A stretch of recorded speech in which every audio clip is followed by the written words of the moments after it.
सुबह सुबह तैयारी हो रही है। कैसे हैं आप लोग? दोबारा से ट्यूशन वाली बाजी ओरल टेस्ट ले रही हैं। बहुत मेहनती बाजी हूँ। सुबह सुबह उठ गई। सुबह उठ गई बेचारे की आंखें दिखाना था।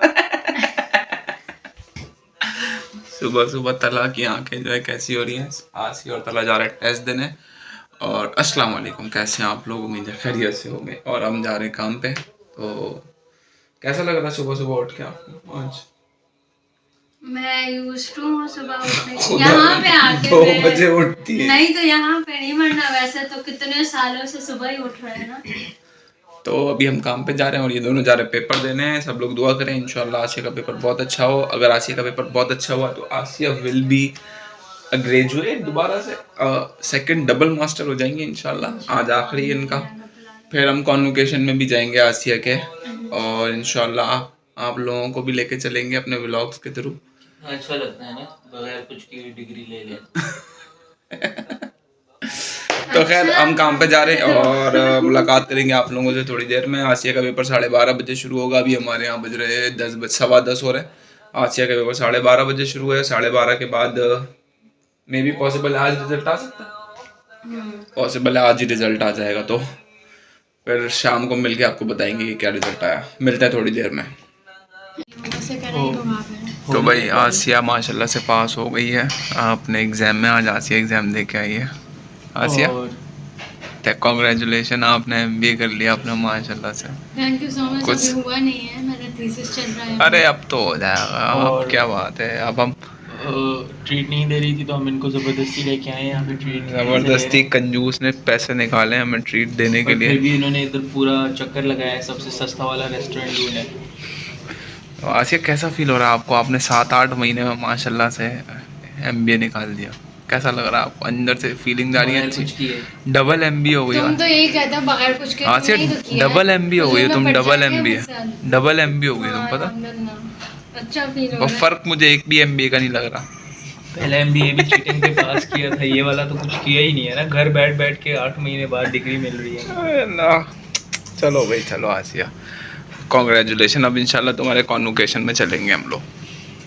बहुत मेहनत की है बाजी ने सीरियसली। मतलब पिछले 5-6 दिनों से मुसलसल पढ़ रही थी। अब इसने देखा ना जब मेरा मुंह बन गया ना, तो अब इसको कैसे पहले छेड़ रहा था, अब आपको हकीकत बता रहा हूँ।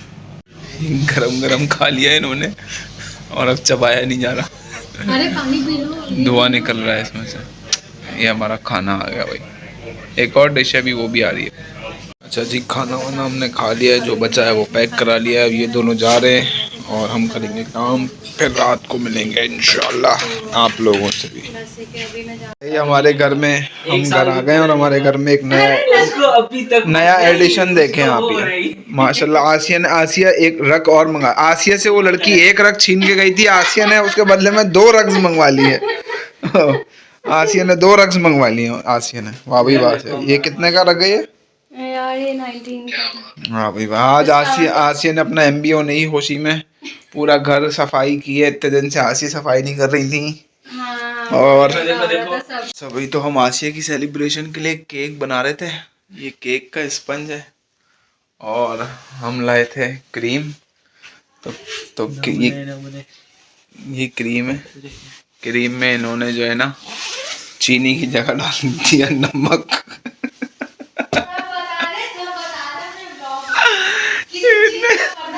इन लोगों ने क्रीम, जो हम लोगों को व्हिप क्रीम करनी थी, उसके ऊपर क्रीम लगा के एक ही जैसे दिखते हैं। अरे हाँ, तो ये भी दिखाया इन्होंने इस क्रीम में ये चीनी है और ये नमक है। कैसे बंदा डिफरेंशिएट करे? और फिर 11:30 बजे ये अपनी गलती सुधारने के लिए दोनों नहीं गलती थोड़ी है। मतलब तुम दोनों की गलती, तुम दोनों की।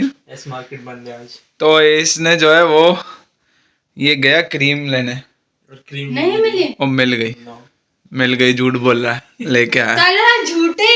और ये बेचारा रात को 11:30 बजे क्रीम लेने गया है। क्रीम लेके आया। और तुम वही लाए जो हमें चाहिए थी। हाँ ये वही है। इस वाले से इस पे लिखेंगे ये तलहा हैप्पी ग्रेजुएशन। आप इसमें कलर ऐड कर देना। हाँ ये तलहा और कदी देखिए। मैं तुम्हें बताऊं तुम क्या करो? तुम जाओ और थोड़ी सी जो है ना जेली लो और उसको ऐसे ऐसे चमचे से मिक्स कर दो, रेड हो जाएगी। रेड तो हो जाएगा पर पतला नहीं नहीं होगा। पहले फ्लावर्स बना लेना उसके बाद ऐड कर देते हैं। कभी और फिर उससे writing करो ना, क्या करूं? ये केक का अपना आर्ट दिखाएं। अभी जरा मैं बिजी चल रहा हूँ। देखें जरा।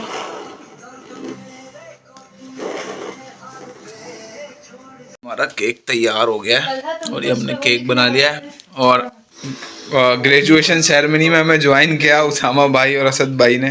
उसामा गिफ्ट हम लोग वो भारी बहुत है। अच्छा तुम पास आउट हो चुके हो मतलब अलमनाई हो। ओके ओके ओके भाई। कौन सी यूनिवर्सिटी से पास आउट हो? हमदर्द चेन्नई में जो है, नहीं हमदर्द पाकिस्तान में जो है। हाँ हमदर्द न्यूयॉर्क। चलो भाई हासिया केक काटो। गाना बता, गाना क्या गाना है? Happy birthday to you. Happy graduation to you. ये नया गाना है। अब यही बनाना पड़ेगा ना? लोग हमें तो नहीं बता बनाना तो पड़ेगा ना। इतने हाँ। तो मैं ही गाऊं। चलो चलो भाई काटो। Happy graduation to you. Happy तुम गाओ, अच्छा गा रहे हो, अच्छा गा रहे थे तुम। गाओ गाओ हैप्पी ग्रेजुएशन टू हेलो भाई Asiya. doing anything Congratulations Asiya, thank you so much to be a part of University of Chennai of applied sciences for applied sciences but भाई। तो हम उसामा भाई और असद भाई के साथ आए हुए हैं बाहर, क्योंकि आज यहाँ पे फेस्टिवल चल रहा है। कौन सा फेस्टिवल है असद भाई? वापू चल रहा है, वापू।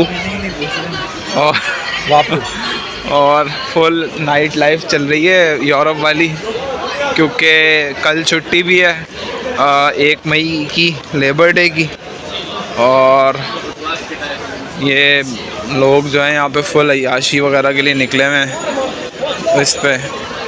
तो ये इसको त्यौहार की तरह मनाते हैं। 2 दिन से इसकी वो चल रही हैं यहाँ पे तैयारियाँ सारी। अच्छा जी, तो अभी आप लोगों के सवालात के साथ स्टार्ट करते हैं। मैं कैसा लग रहा हूँ उसको इग्नोर कीजिएगा, क्योंकि मैंने सर में ऑयल डलवाया अभी।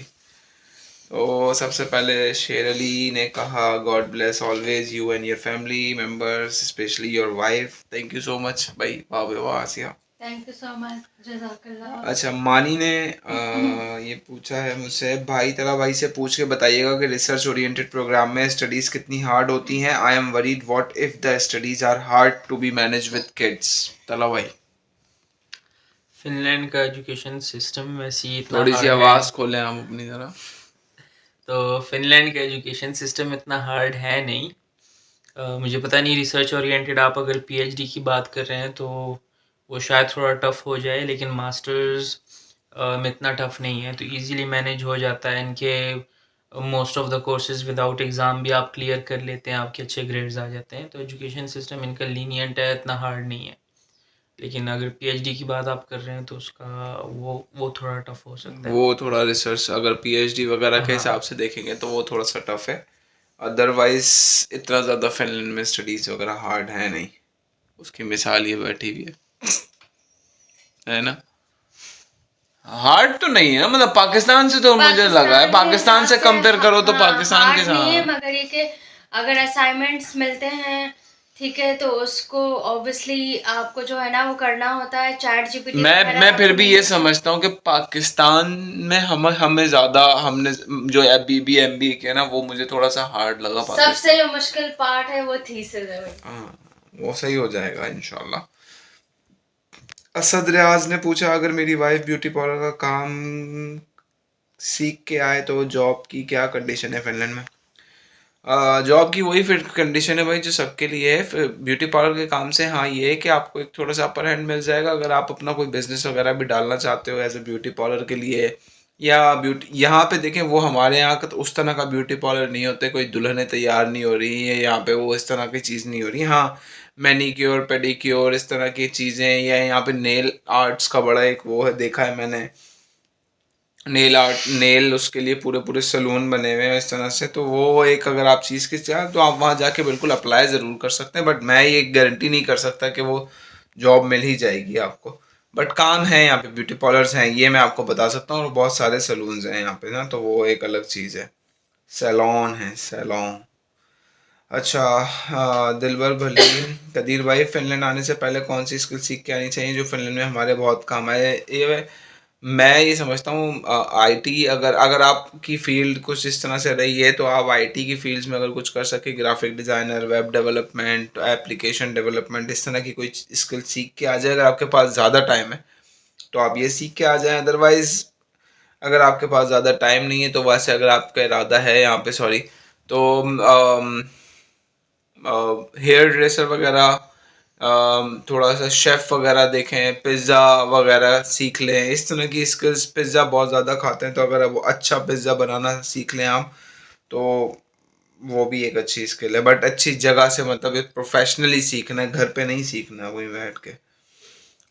लवप्रीत ने कहा भैया बताना फिनलैंड में कोर्स फीस पहले देना पड़ती है या ऑफ़र लेटर आने के बाद? ऑफ़र लेटर आएगी आपके पास, यूनिवर्सिटी का एडमिशन एक्सेप्ट करेंगे आप, फिर यूनिवर्सिटी बताएगी क्या फ़ीस होती है और फिर आपको फ़ीस पे करनी पड़ेगी। जब यूनिवर्सिटी आपको टाइम बता देगी कि आपने इतने से इतने वीक में ऑफ़र को एक्सेप्ट करना है और फिर इतने से इतने दिन में फ़ीस पे करनी, तो वो यूनिवर्सिटी बताएगी। भैया बताना मुझे स्टडी वीज़ा प्रोसेस कैसे शुरू होता है फिनलैंड का? ये पहले आप आइल्स करो, आइल्स के बाद अपनी सारी डिग्रीज़ को अटैच करवाओ, वेरीफाई कराओ, और फिर एडमिशन के लिए अप्लाई करो, फिर यूनिवर्सिटी से एडमिशन लेटर आएगा, फिर आप फीस वगैरह भरोगे, फिर वीएफएस में अपॉइंटमेंट लोगे, अपॉइंटमेंट लेने के बाद इंटरव्यू देने जाओगे, इंटरव्यू देने के बाद आप वेट करोगे आपका वीज़ा, मतलब एंटर फिनलैंड के ऊपर अपनी पूरी इन्फॉर्मेशन। तो ये समझ से पहले आइल्स करो, अपने सारे डॉक्यूमेंट्स को अटैच एंड वेरीफाई कराओ, उनके ऊपर फिर उसकी बेसिस के ऊपर अपना स्टडी प्रोग्राम जो भी आप चूज़ कर रहे हो उसमें अप्लाई करो यूनिवर्सिटी में। फिर जब वो ऑफ़र लेटर आ जाए तो फिर आप हमसे पूछिएगा, हम फिर आपको और गाइड कर देंगे। अगर 2-2.5 साल का स्टडी गैप हो और उस गैप में कोई जॉब वगैरह ना की हो तो क्या एडमिशन पॉसिबल है? पॉसिबल। स्टडी गैप मैटर नहीं करता, पर यह है कि अक्सर वो आपसे पूछते हैं कि जो स्टडी गैप आया था इसमें आप क्या कर रहे हैं। तो बेशक आपने जॉब ना की हो पर उसको आप किसी तरीके से हैंडल करें। ये ना आप बोलें कि मैं 2 साल घर में बैठा हुआ था। कुछ प्रोडक्टिव बताएं कि अगर मैंने कोई 2 लड़की सालों पूछ रही है में, ये तो हाँ, उसको जस्टिफाई करें। हाँ, और उस गैप को जस्टिफाई करें प्रोडक्टिव। अगर आप शादीशुदा भी हैं तो आप बता दें कि मैं शादीशुदा थी इसलिए ये गैप आ गया, बट अब मेरे बच्चे बड़े हो गए या कुछ भी हो गया, मेरे पास टाइम है तो मैं अपनी एजुकेशन कंटिन्यू करना चाहती हूँ, इस तरह से आप बता दीजिए। इकरा फातिमा ने कहा अप्लाइड साइंसेज यूनिवर्सिटी में जो 60 या 90 क्रेडिट आवर्स का मास्टर होता है उसमें और किसी और यूनिवर्सिटी के मास्टर में ड्यूरेशन के अलावा क्या डिफरेंस होता है, और फिर सेटलमेंट के क्या चांसेस हैं after degree, job search, visa etcetera? मेरे ख्याल में कोर्सेज के अलावा अगर किसी और, जैसे किसी 2.5 साल का या 3 साल का किसी का मास्टर का, मेरे ख्याल में इतना होता नहीं है, 2 साल तक ही होता है शायद ना। 60-90 क्रेडिट जो हैं तो उसका बस सिर्फ डिफरेंस इतना है कि अगर आप आगे पीएचडीज में जाते हैं फिनलैंड में आपको इशू नहीं होगा, लेकिन कुछ कंट्रीज ऐसी होती हैं जो फिर पीएचडी पे कंडीशन रखती हैं कि 120 क्रेडिट्स होने चाहिए आपके मास्टर्स के। तो फिर वहाँ पे आपको इशू हो सकता है, अदरवाइज कोई इशू नहीं है। तो इतना ज़्यादा कोई वो नहीं है, डिफरेंस भी नहीं है। अगर हुआ तो 2-4 कोर्सेज अगर ज़्यादा हुए, बड़े हुए तो वो होंगे, इसके अलावा और कोई डिफरेंस इतना नहीं होता। सेटलमेंट के लिए देखें, जब आपकी डिग्री पूरी हो जाएगी तो आपको जॉब दिखानी होगी या आपको उतना पैसे दिखाना होगा अगले साल का वीज़ा रिन्यू करने के लिए। फिर आपको 1 साल का अगर वीज़ा लग जाता है, आपने 1 साल की अपना अमाउंट शो करा दिया कि मेरे पास है और मैं 1 साल और यहाँ पे गुजार सकता हूँ या गुजार सकती हूँ, तो आपको 1 साल का वीज़ा और मिल जाएगा। आप उसके अंदर बीच में जॉब सर्च करें, फिर नेक्स्ट ईयर उस जॉब की बेसिस के ऊपर आप अपना वीज़ा और रिन्यू करा सकते हैं। तो खैर ये थी आज की हमारी वीडियो। इंशाल्लाह मुलाकात होगी आप लोगों के साथ कल हमारा यहाँ लेबर डे है तो हम लोग छुट्टी पे होंगे क्योंकि इस वक्त 4:30 बज रहे हैं और हम लोग जाग रहे हैं। तो कल इंशाल्लाह मुलाकात होगी आप लोगों के साथ एक और अच्छे से व्लॉग में। अपना बहुत ख्याल रखिएगा, दुआओं में याद रखिएगा, वीडियो को लाइक करें, शेयर करें, कमेंट करें, सब्सक्राइब करें। अल्लाह हाफिज़।